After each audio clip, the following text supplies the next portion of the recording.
Whoa! Jeff and Jeremy in the morning.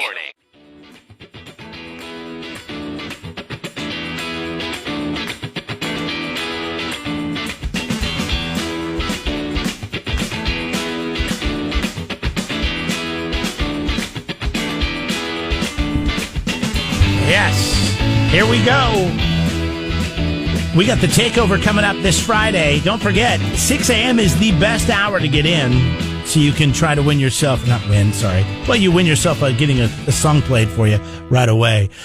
Jeff, Jeremy, good morning, Cameron, the intern. Here we go. I saw a story over the weekend. Actually, it was last night, and I don't know when it got released, but that San Francisco is banning smoking.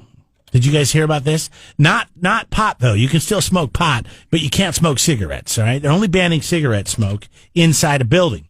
The San Francisco Board of Supervisors voted 10-1 to ban smoking inside of a building with 3 or more units, all in a common area. That means no cigarettes can be smoked inside the building, but you can smoke as much pot as you want. I think it's great. That's awesome. Of course you do.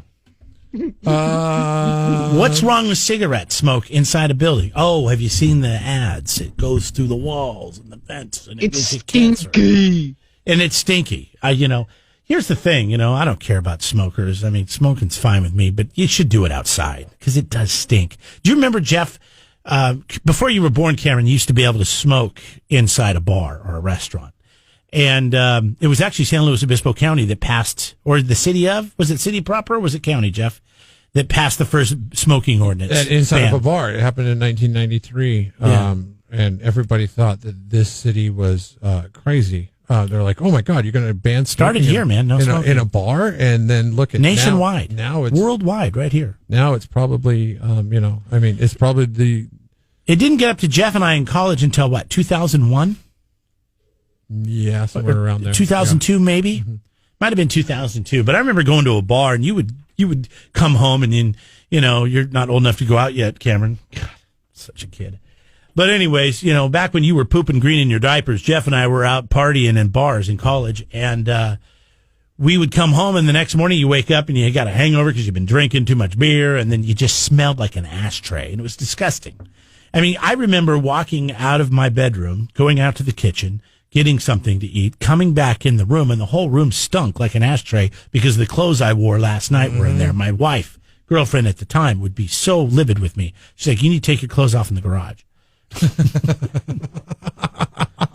So, you may think there's a lot of perks to dating the same woman and marrying her, but there's also some stuff I had to deal with that you never had to deal with when you were single with your roommates. I guarantee you your roommate Ernie never told you to get naked in the garage before you came in the house after a night of drinking. My wife did one night because this was when I was Uber driving. I hit a skunk, and it got into the car. Yeah. Well, that makes sense. It's a skunk. Like, the skunk didn't get in the car, but the smell. Oh, yeah. Like the dumb skunk, he ran out right in front of me as I was coming around the corner. I'm like, oh, crap. And then I went to stop, but it was definitely too late. And I was like hovering over the skunk. And I'm like, what am I doing? I can't hover over a skunk because he's going to just sit there and spray if he's still alive. So I peeled out, trying to get away from the skunk. And it just blasted the inside of my car. And I got home and I told my wife about it. She's like, I know, I can smell it on you. Go get undressed in the garage. Throw those clothes away. She made me throw the clothes away because it smelled so bad. Could have washed them. Tomato juice. Because it was going to infect all the other clothes in the laundry. Oh, or just the washing machine in general. That was her rationale on that one. I don't know if it's correct rationale, but it is cautious. Well, how long is it going to be before they just, no one can smoke? It'll be illegal. That day is coming, right? It'll be illegal in California to smoke, period. Yeah, literally to buy cigarettes. Who doesn't smoke ever, I don't care. You don't care about other people's freedoms being taken away from them? I'm not a smoker. I agree. If it does not apply to me, but it bothers me to think that care. if people want to go buy cigarettes, they should be able to buy cigarettes. It's just crazy to think that we live in a country that one day it'll be illegal. It'll be tobacco will be more illegal than marijuana. Isn't it crazy that marijuana was more illegal than tobacco, though? Yeah, no, it gets you high. I mean, I get it, but it alters your state. So, I mean, tobacco. So does alcohol, man. But can you? Oh yeah, no, I hear. I know what you're saying. Does tobacco though? Does tobacco? Tobacco doesn't. No, because when you have your state altered, then it affects other people around you. And not to say that secondhand smoke doesn't affect other people around you, because it absolutely 100% does. Will there be autonomous? I bet you they will make tobacco illegal in California before autonomous cars are driving on the road, like as a normal thing. You know what I mean? So I'm saying within 10 years, tobacco will be illegal to purchase in the state of California. This is how it goes with the state of California, okay? Based on current leadership. Current leadership will take a look at what other leaderships are doing and say, oh, hold my beer. I can go ahead and pass down a mandate more so than it's already illegal to smoke tobacco in any public place. You can only really do it in your own property. And company to buy stock in. Is that true? I feel like I have known people. I've been with people, smoking cigarettes out in public, and yeah, they can get a ticket for it. They don't, but they can. Yeah, they don't enforce it, but that's a weird law. It's kind of like breaking the speed limit. You'd never get a ticket for breaking the speed limit in the state of California. I mean, I did. No, I know, but I'm talking about. I got a couple types of speeding tickets. You never get a ticket for driving 10 over in the state of California, is what I should say. That's just what they write it for when you're going 20 over. But yeah, no, I mean, and I'm not saying anything about. I'm just saying just the fact that they're cracking down so hard. And I know smoking's not good for you. So, I mean, it's really a hard argument to take, but it just talks about your freedoms. It's just crazy to me. And of course, San Francisco is going to be where it's going to be done. But the thing is, in San Francisco, that's the city I go to that more people smoke than any other place that I've been. Because more people smoke in San Francisco than anywhere. They're everywhere. San Francisco's a melting pot. Except for unless you go to like Paris or something like that. Then they all smoke. It's totally a melting pot. So, you should go to Mississippi. Nobody smokes in LA, really. I mean, people do, but I mean, it's not like they do in San Francisco. It's crazy. And now they can't smoke inside. Who knows if they'll actually enforce this? But just saw that today. I thought it was interesting. How long will it be before it's illegal to purchase tobacco in the state of California? You can let us know. 805-543-3693. Those are 805 beer lines. The whole room would spin, and I just lost my balance. Have you ever had vertigo, Cameron? No way. Yeah. I didn't get it till I was 40 years old.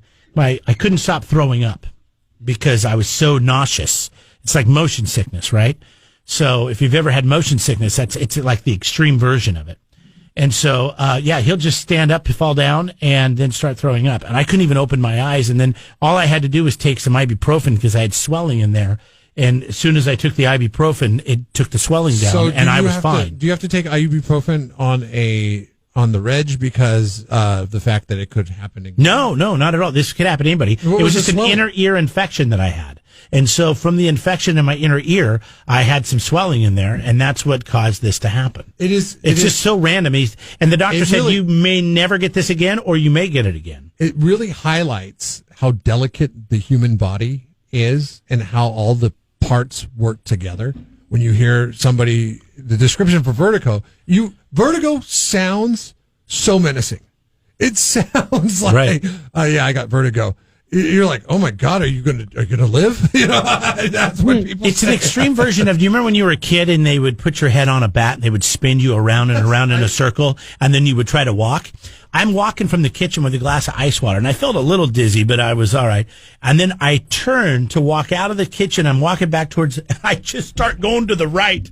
And my wife's like, it was the trippiest thing I've ever seen. Like you just spun to the right and then spun again and then ran into the wall and hit the floor. Yeah. My mom's had it before. And I had to crawl on my hands and knees into the bathroom. Thank God it was right there because I got sick very fast. It's one of those things where if it happens to you again, are you going to have the wherewithal to say, I could just take some Advil? Yes. I don't think I would. I think every time I got that, I would go to the hospital. Oh, well, I mean, it's funny because it's so extreme. I walk into forces your body to do in a moment's notice is so extreme. So it got to the point where I wasn't even moving. I just had my head over the toilet and had my eyes closed, and I would get sick, and then I had my eyes closed and I'd be fine. As soon as I opened my eyes, I'd get sick again. Weird. So I had to get the garbage can. I'm like, you need to take me to the hospital right now. I think I have a brain tumor. Yeah. No, I understand that. I would have thought the same thing. We get into the hospital and they look at me, and then the first nurse that sees me, she goes, "Oh, I think you got vertigo." She just walks in, "Hey, do you have vertigo?" I'm like, "I don't know. I can't stop throwing up. And I'm very dizzy." She's like, "Yeah, you got vertigo." But Stephen Colbert, bless his heart. When the nurse says that, he gets it all the time. When the nurse says that, though, can she, say you're going to be fine after that? Yeah, because they're just so used to being around sick people, they don't do that. Because you'd never known what vertigo was. So when she said, "Oh, you got vertigo," all nonchalant. It's like benevolent. Yeah. I've heard of the word, but I really never looked into it. I had no idea what it meant. And it sounds bad. I thought vertigo was something that you have when you walk up to like a cliff, or you're on a really tall building on the roof, and you walk up to the side and you look over and you get that dizzy feeling. Yeah. I thought that was called vertigo. Yeah. That's not vertigo. As did I. But I just, nurses everywhere need to realize that just because it's common in your field, we do not know that is common. Yeah, I had to ask. I'm like, okay, so what does that mean? She's like, well, how many months do I have to live? We're going to give you a shot of ibuprofen, and you're going to be okay. And I'm like, can I have the shot now? She goes, well, we got to wait till we get you in the back room. Got to have you fill out this But paper. you had, other crazy things. I've never had chicken pox. I've never had any other disease. You had meningitis, right? Mm-hmm. Was that what you had? Mm-hmm. And they had to do a spine thing on you and all that kind of weird stuff. Yeah, if I had a mom that was smarter, we could probably be rich as a result of this. They did a spinal tap to find out if I had meningitis. It was just a test. And then they found out I had meningitis. And then I went home, and I had these horrific headaches. Oh, that's right. For like 3 or 4 days. And then I'd go back to the hospital. They said, we kept calling the hospital and the doctors, and we were like, hey, the headaches are really bad. What's going on? And they're like, it's fine. It's probably just a side effect. It'll subside. He'll get better in a couple of days. And it didn't get better. It was worse. It was progressively getting worse and worse and worse and worse. Well, what happens, I guess, when you get a spinal tap, that area of your body, that lower back where they do the spinal tap, is not good to the blood does not clot from the injection. Yeah. My mom had this done. And so same thing happened. They have to take blood from another part of your body and insert it there and make sure that it clots. Well, they forgot that process of it. So I had fluid that supports my brain. Spinal fluid leaking out the back of terrible headaches. Of my back. Yeah. Now, it's not enough to where you would notice, but this goes back to the fragility of the human body. You don't notice that this is going on, but just that little bit of brain fluid that you need. See, they should have had that conversation with you, because it happened to my mom decades later than when you had it done.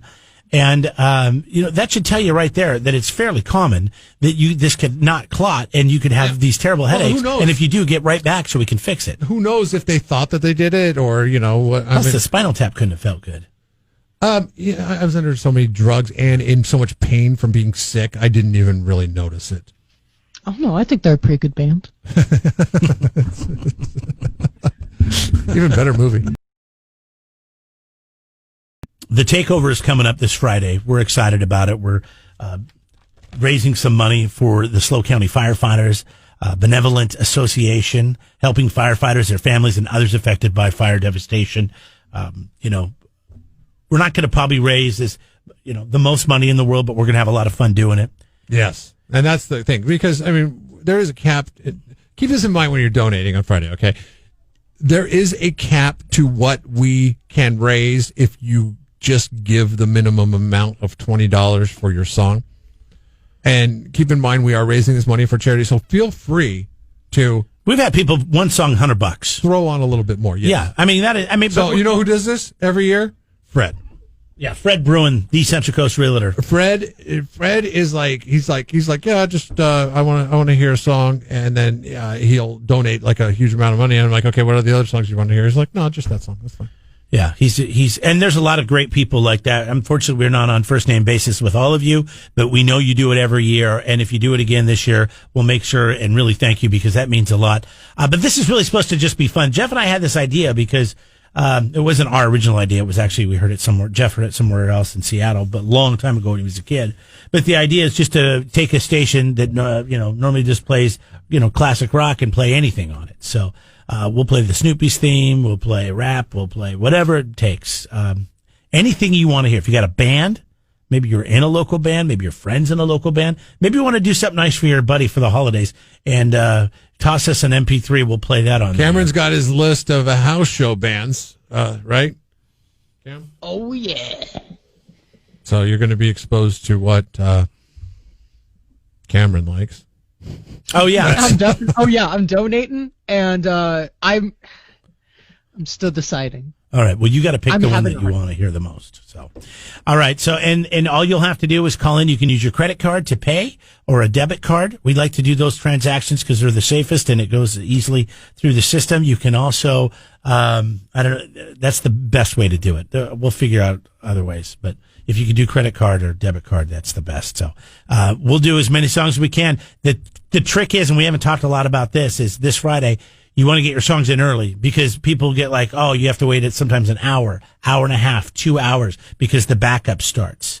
So, the earlier you get, the faster you're going to get your song returned because eventually we'll just be stacked up with songs and, that's fine and that's great. And we're glad that people are doing it. But if you want to hear your song within the first, 15, 20, 30 minutes, then 6 o'clock hour is probably your best route to go.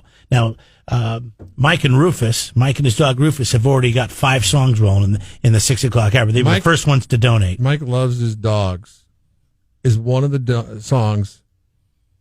Who let the dog? I don't know. Haven't seen the list yet. We'll have to wait till Friday. It'll be the big reveal at 6 a.m. It starts this Friday, and it's all once again to help out. So I got to call my son and tell him to listen at preschool. Does he love that song? Oh, he loves it. Of course, because he goes, ooh. Yes, the kids love Who Let the Dogs. The SLO County Firefighters Benevolent Association. And if you want more, go to KZOZ.com. We got all the details there.